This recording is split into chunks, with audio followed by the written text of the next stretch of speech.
Super हिरो फिल्मखौ नायनानै मोजां मोनोना अफकोर्स मोजां मोनो जानांगौ इन्डियायाव सुपार हिरो फिल्मखौ लानानै माबायदि क्रेज नुनो मोनो आं नोंसिनि सिगांनि भिडिअआवनो नोंसिनो खिथाखादोंमोन खासकर जुदि बे फिल्मा मार्वेल आरो डिसनि जायोबाथ' बेलेग लेभेलनि क्रेजखौ जों नुनो मोनो होननानै आङो नोंसिनो सिगांनि भिडिअआवनो खिथाखादोंमोन स' बिनिखायनो दिनै आं नोंसिनो मार्वेल आरो डिसनि गेजेराव मोनसे मार्वेल इउनिभार्सनि माखासे फैनो गोनां वेब सिरिज फैनो गोनां मुभिसफोरनि सायाव दिनै एसे नोंसिनो खिन्थानो नागिरदों आरो माला फैगोन बेखौ आं नोंसिनो बे भिडिअनि सिङाव खिथालांगोन स' भिडिअखौ जोबजासिम नायलां स' हेलौ हाय नमस्ते खुलुमबाय आंनि मुङा सोरां आरो आं दिनै नोंसिनो एमसीयूनि माखासे आपकामिं टिभि सिरिज आरो मुभिसफोरनि डिटेल्स लानानै फैदों 2021 आव मार्वेला जोंनो वान्डा भिजन फेल्कन द winter soldier what if lucky आरो हकाई बायदि बेहतरीन टिभि सिरिज लानानै फैनानै जोंखौ 2021 आव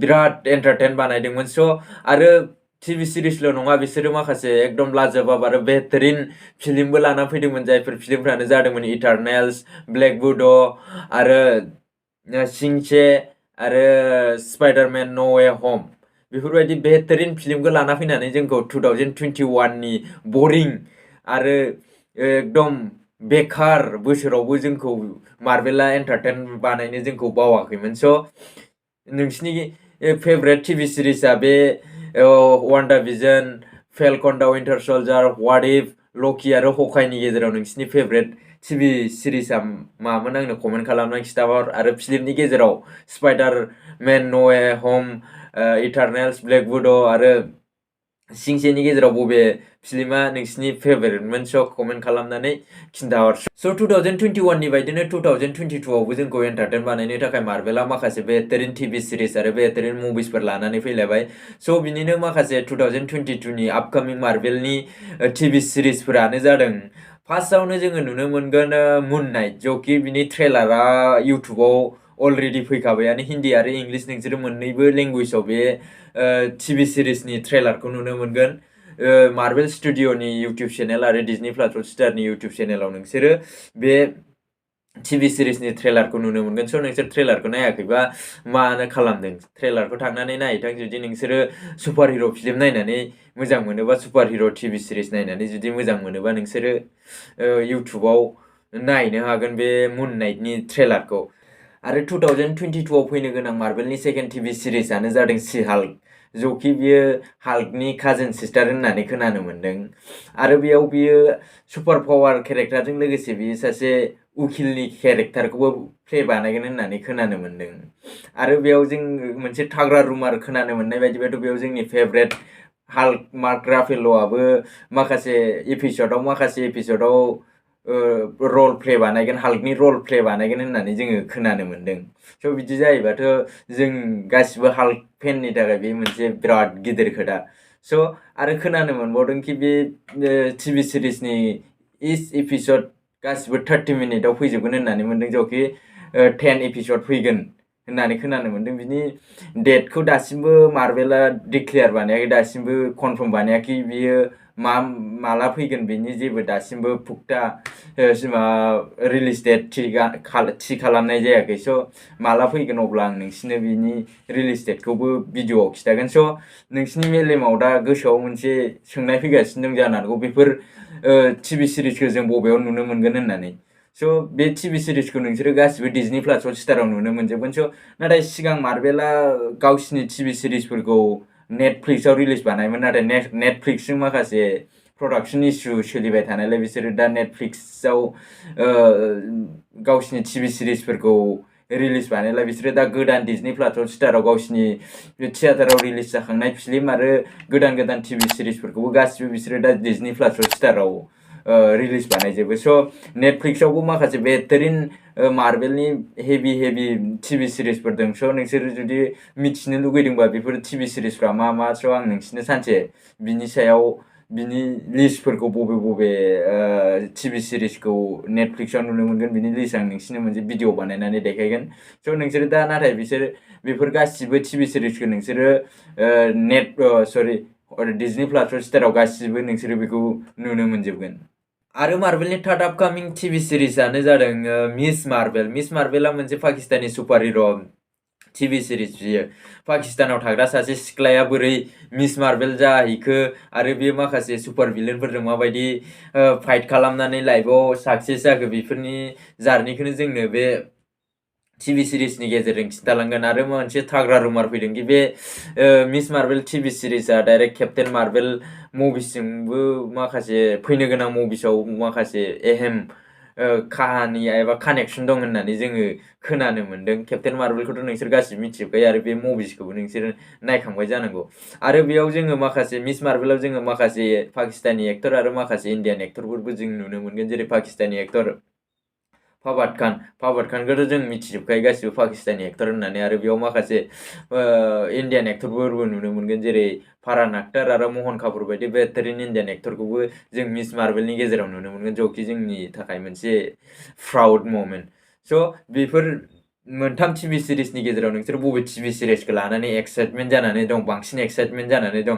आं पार्सनेलि बुंनो थाङोबाथ' आं मुन नाइटखौ लानानै बिराद एक्साइटमेन्ट जानानै दङ। स' नोंसोरो बबेखौ लानानै एक्साइटमेन्ट दङ जानानै दङ बेखौ कमेन्ट खालामनानै खिन्थाहर। स' आरो जोंनि गेजेराव ओरैबायदि मानसिफोरबो दं जायनोखि TV सिरिज आरो वेब सिरिजनि सायाव बारा इन्ट्रेस्ट गैया, बिसोरो बेखौ लानानै बारा प्रिपेयार बानाया बिसोरो वेब सिरिज आरो TV सिरिज नायनो थाखाय। नाथाय बिसोरो जरुर फिल्मखौ नायनानै नायनो इन्ट्रेस्ट जायो आरो बिसोर बेनि सायावबो प्रिपेयारबो बानायो। स' बेबायदिनो 2022आव मार्बेला जोंनि थाखाय माथ्र TV सिरिजल' लानानै फैयाखै, जोंनो माखासे फिल्मफोरबो लानानै फैदों जोंखौ एन्टारटेन खालामनो थाखाय। स' बेबायदिनो 2022नि सिगांसिन फैनो गोनां मार्बेलनि फिल्मानो जादों डक्टर स्ट्रेन्ज माल्टिभार्स अफ मेडनेस, जायनोखि 2022आव फैगोन होननानै जोङो नुनो मोनदों। साइड माखासे कर'ना आरो माखासे जाबायदि दुनियाव हालोद सोलिनानै दङ बेखौ लानानै साइड बिनि रिलिज डेटआ एसे हेरफेरबो जानो हागौ साइड। आरो मोनसे जोङो रुमार खोनानो मोनदों, सरि, आरो जुदि बिनि रिलिज डेटआ सोलायोबा आं नोंसिनो मोनसे फिसा भिडिअ बानायनानै जरुर आं नोंसिनो खिन्थाफिनगोन। आरो जों मोनसे रुमार खोनानो मोनदों कि बे फिल्मा मार्बेलनि सिगांसिन डार्क फिल्म जागोन होननानै। जों मार्बेलखौ मिथिखायो मार्बेला डार्क फिल्म बानाया होननानै, नाथाय बियो सिगांसिन मार्बेलनि डार्क सिनेमा जागोन होननानै जोङो खोनानो मोनदों। आरो मोनसे थाग्रा रुमार जों खोनानो मोनबावदों दि बे फिल्माव आरो बिराद मार्बेलनि सुपार हिर'सफ्रानो केमिअ बानायगोन होननानै जोङो खोनानो मोनबावदों, माखासे रिपर्टफोराव जोङो नुनो मोनदों। आरो बेयाव जोङो सिगां आरो बिनि मोनसे फिसा टिजारबो फैखाबाय। जुदि नोंसोर बे टिजारखौ नायाखैबा नायनो हागोन, हिन्दी आरो इंलिश मोननैयावबो दङ। जुदि नायाखैबा नोंसोरो नायनो हागोन। आरो जों बेयाव वान्डा भिजनखौबो नुनो मोनखादोंमोन। वान्डा भिजनआ साइड बेयाव केमिअल' नङा, साइड बेयाव माखासे बिनि रला आच्चा खासा बे फिल्माव दं बायदि मोनदों, जाबायदि बेखौ टिजारावबो जाबायदि देखायदों बे मोनसे बे फिल्मनि मोनसे मेन पार्ट बायदि मोनदों आङो साइड बे टिजारखौ नायनानै बे फिल्मनि। स' जेखियानो जाया मानो नेनानै थागोन। आरो मार्बेलनि 2022नि आपकामिं सेकेन्ड आपकामिं फिल्मानो जादों थर लाभ एन्ड थान्डार। थर फ्रेन्चाइजिआ ओरैबायदि फ्रेन्चाइजि जायनोखि मार्बेला बेखौ मोनब्रै पार्टआव बानायदों। इउजुवेलि मार्बेला मोनथाम पार्टआवनो फोजोबजोबो फिल्मखौ, केप्टेन आमेरिकाखौनो होन, आयरन मेनखौनो होन, बिसोर गासिबो मोनथाम पार्टआवनो जोबजोबदों। नाथाय थरखौ मार्बेला मोनब्रै पार्टआव लानानै फैदों। ज'कि आंनि फेभरेट सुपार हिर' थर। नोंसिनि फेभरेट सुपार हिर'आ सोर? अन्नानै कमेन्ट खालामनानै खिन्थाहर। आंनि फेभरेट सुपार हिर'आनो जादों थर। स' थराव जोङो माखासे सिगांनि थर पार्ट 1नि माखासे केरेक्टारफोरखौबो जोङो फैफिनगोन होननाय जोङो खोनानो मोनदों। पार्ट 1 आरो पार्ट 2नि केरेक्टारफोरखौबो जोङो फैफिनगोन होननानै खोनानो मोनदों। आरो रुमाराव जों खोनानो मोनदों कि जुलाइ 2022आव बे फिल्मखौ जों नुनो मोनगोन होननानै। नाथाय आंनि थाखाय एसे मुस्किल, आंनि बायदिबा एसे मुस्किल बेयो जुलाइआव फैनाया। शुटिंआ, बे फिल्मनि शुटिंआ दासिमबो कमप्लिट जायाखै, माखासे कर'नानि थाखाय, माखासे प्रट'कल सोलिबाय थानायनि थाखाय बे फिल्मखौ दासिमबो कमप्लिट जायाखै बिनि शुटिंआ। स' जुलाइ 2022आव फैनाया एसे गोब्राब जागोन, एसे हेरफेर जागोन बिनि रिलिज डेटआ। जेब्ला फिक्स जागोन बिनि रिलिज डेटआ अब्ला आं बेखौबो नोंसिनो खिन्थागोन मोनसे भिडिअ बानायनानै। आरो मोनसे थाग्रा रुमार जों खोनानो मोनबावदों बे फिल्मनि सायाव, बे फिल्माव जोंनि फेभरेट गार्डियान अफ गेलेक्सिनि माखासे केरेक्टारफोरखौबो केमिअ बानायनाय नुगोन होननानै जों खोनानो मोनदों। स' बेबायदि जायोबाथ' फिल्मा नायनो आरो डाबल इन्ट्रेस्टिं जाबावगोन। स' आरो मार्बेलनि 2022नि जोबथा आपकामिं फिल्मानो जादों आरो फैनो गोनां फिल्मानो जादों ब्लेक पेन्टार 2 वाकान्डा फरएभार। जोंथ' गासिबो मिथिजोबखायो जाउनाखि ब्लेक पेन्टार 1आव जा केरेक्टारखौ ब्लेक पेन्टार केरेक्टारखौ जा एक्टरानो प्ले बानायदोंमोन बे एक्टरा बे दुनियाव गैला होननानै जों मिथिखायो। बे दुनियाखौ नागारनानै थांबाय होननानै जखि केन्सारा बेखौ लानानै थांबाय होननानै जों बयबो मिथिखायो। जाबायदि ब्लेक पेन्टार केरेक्टारखौ बुशमेना जाबायदि प्ले बानायदोंमोन बेखौ रिप्लेस बानायनायाथ' नामुमकिन। नाथाय ब्लेक पेन्टार 2आव सोर एक्टरा प्ले बानायगोन बे नायनो थाखाय इन्ट्रेस्ट जागोन जनोखि जों आरो बे फिल्मखौ 2022 नि जोबथायाव नुनो मोनगोन होननानै आसा खालामदों आरो मार्भेलाबो माखासे रिपर्टआव 2022 नि जोबथायाव बे फिल्मखौ रिलिज बानायगोन होननानै बुंदों। नाथाय माखासे आरो जुदि कर'नाया जाबायदि दा सोलिबाय थादों बेबायदिनो सोलिलांबाय थायोबा बे 2022 नि जोबथायाव फैनाया एसे गोब्राब जागोन जों बेखौ नुनो मोनदों। स' बेबायदि जायोबाथ' जोंनि थाखाय एसे हार्ट ब्रेक जागोन। जों बेखौ बेसेबा गोबावनिफ्रायनो ब्लेक पेन्टार 2खौ नेनानै दंगासिनो दंखायोमोन। स' जेखियानो जाया मानो बेनो जादोंमोन मार्भेलनि माखासे फैनो गोनां टिभि सिरिज आरो फैनो गोनां मुभिसफोर 2022 नि।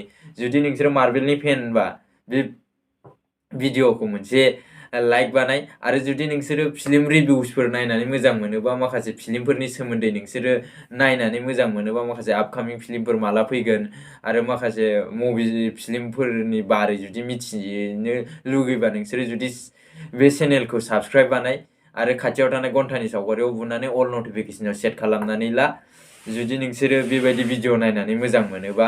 स' होमबा दिनैनि थाखाय एसेनोसै। लोगो मोनफिनगोन थाबैनो मोनसे गोदान भिडिअ। होमबा bye bye, see you very soon. Thanks for वाचिं।